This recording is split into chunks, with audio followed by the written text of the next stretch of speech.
Hello everybody, my name is Andrew Hester and welcome to Space Engineers. Now today I'm going to be covering logistics. Now each case has its own little, um, or technique has its benefits and flaws, but regardless it does matter. So we're still on the survival world because I do all my R&D in survival because it's the only way I can get a mental grasp around something, but as we can see, we're at our little space elevator here, and this has large cargo containers going all the way down. And for those who don't believe that, let me just fly back up here as I... Okay. Disconnect, pull back. This thing still has a few thrusters, nothing to write home about. But if we fly over here and control panel, yeah, all the way down, and then a small reactor to power it. I could use a solar panel, but yeah, the location isn't very good for that. I kind of want to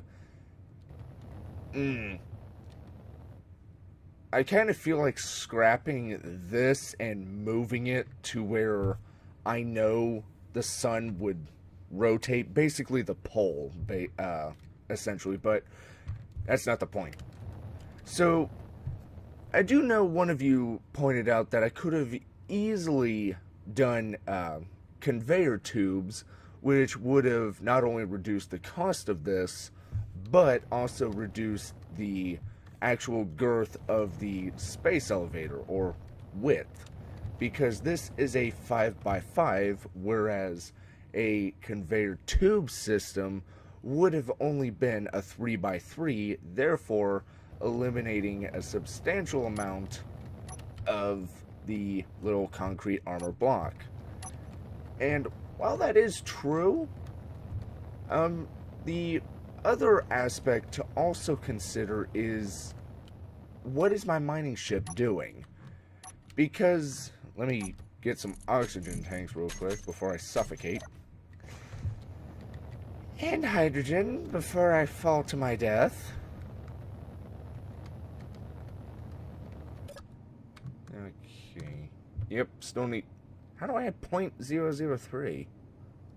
Ugh, stupid glitch. No.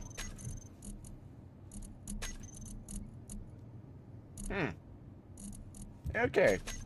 New plan. Because I'm out of hydrogen. Wait.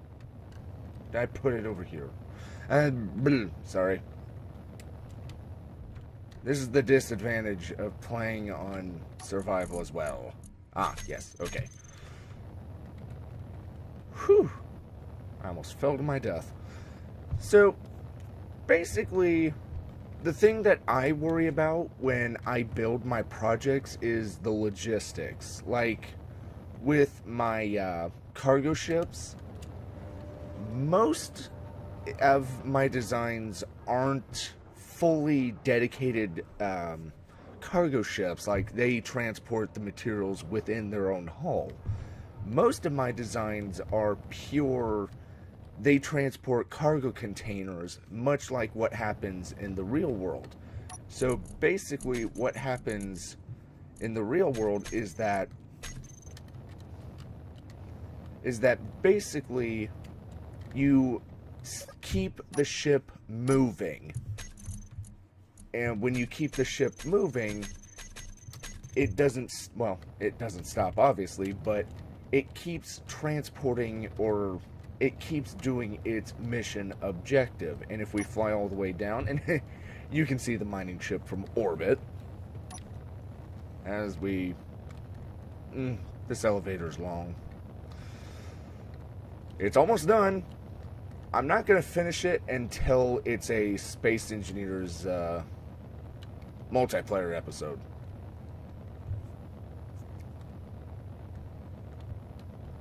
But the basic point of the mining ship is obviously to keep on mining. And so with that in mind, I want to keep this mining.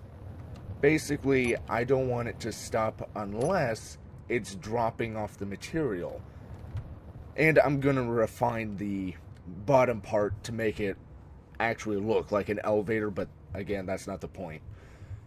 So basically, if the miner can keep on mining and not have to worry about remaining anchored to the elevator to drop off the materials, then I am able to not only keep it mining, but while it's mining, the materials stored in the elevator, and not just the elevator, but any sort of base, where if this was the Earth planet or the alien planet, or, well, any planet really, you would have your city over here, and then your mining ships would probably be out mining other... I don't care about Java updates.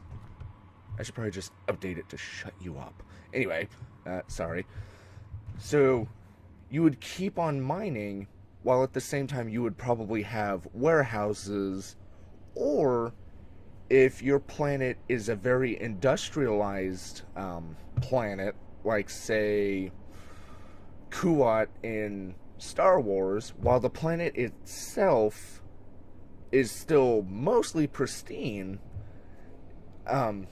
basically the materials go into orbit and still processed up there, it would still have to get stored. And because I absolutely refuse to play without the concrete mod here, which I desperately want to be a part of vanilla devs. Yeah, real subtle. If we fly all the way back up. So how's your day going?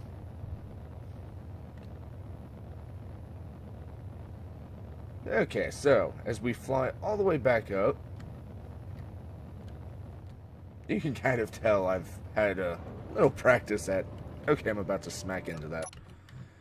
So, as we look over here at our lovely display, gravel. Oh, crud. Oh, I thought I ran out of iron again. Never mind. Anyway, so, as we can see also up here, stone. Yeah, this I can keep on refining for a few good hours. However, if I were to fly back over here...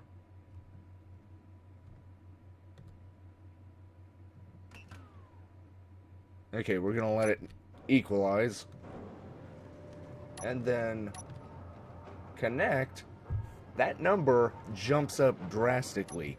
So now, while I plan to end up scrapping this and replacing it with an actual geosynchronous station, essentially, the concept of keeping the materials down here not only reinforces the point my miner can keep on mining, but no, that's pretty much it. Oh yeah, I was going to say the negative.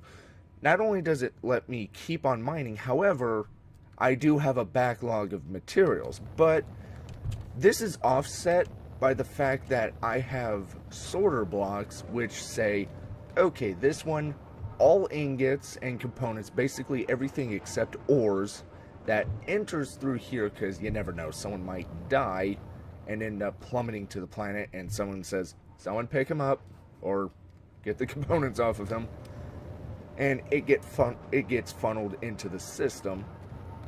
But the way I have this set up currently, these 6 are fully dedicated to refining stone, because I need the concrete.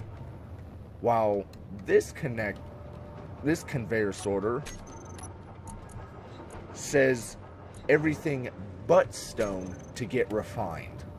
So these 8 are dedicated to everything but stone. So even if there is a backlog of a certain material, you can still sort it out so that way everything gets refined equally. And then, of course, assemblers, just because you need to assemble your components.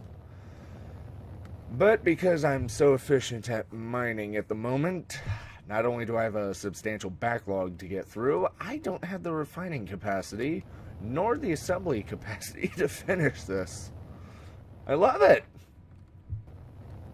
Also, I think the recent hot patch that came out about 11 hours ago, I know this because I was still up trying to work on videos, and how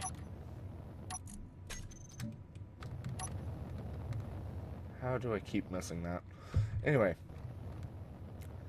now that doesn't mean that the connector system isn't all that efficient. Quite the contrary.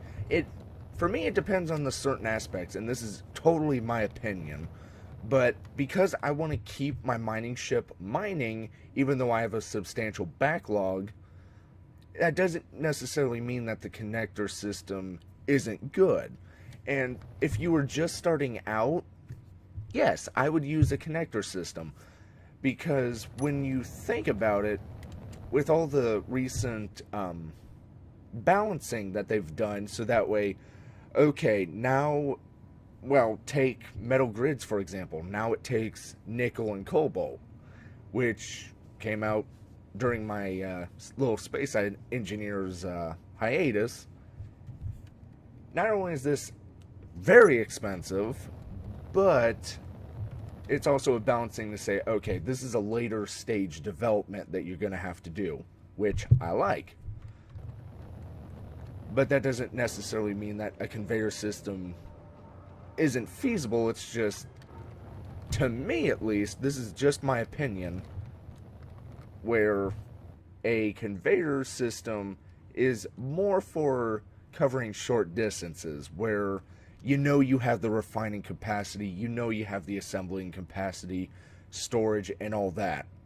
If you know you're not going to be able to keep up with mining, or, well, you can never really plan it. It's like everything I do kind of has a space, like a space engineer's faction to it. So, like, this elevator, not a lot of people are going to build this on their own. Maybe to gloat and say, hey, look what I built. Then, well, you have to be insane, but I like the challenge. Versus a space engineer's faction, which needs a cornucopious amounts of material. It's just something to consider. If I was to restart this world and someone said, build this, I would build it out of a connector. Probably a connector tube only, and then gradually add the concrete to give it reinforcing. But I digress. Now, a connector system, the same principle applies, however, you have to keep the ship connected to it.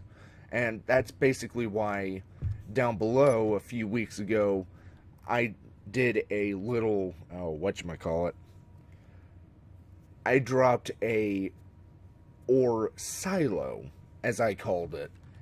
And you can see it, it's that tiny little line down there where, I say tiny, it's massive. Then again, I think you are in the sunlight all the time. I don't know, I should probably keep watch of that. But, basically, the same principle. I need to store the material so my mining ship can keep mining. It was just that having to go back and forth with the planetary lander, utilizing the landing gear to attach the cargo containers, pull the material up, it was just too inefficient. So this way, best of both worlds in a way. But I think I'm starting to sound like a broken record. Except I keep twisting a lot of the things. But it's just food for thought. If you're new to space engineers, you have to consider a lot of stuff. So just be careful out there, because you never know what what challenges or things that you need to. I'm not quite sure what to say. You never know what you might need to consider when building your projects. Like, well, this. I know I'm not using a cargo container philosophy here, but this is a totally different project. So, with that said, thank you all so much for watching. I hope this video has helped you in deciding what you need, and I hope to see you in the next video. Bye-bye.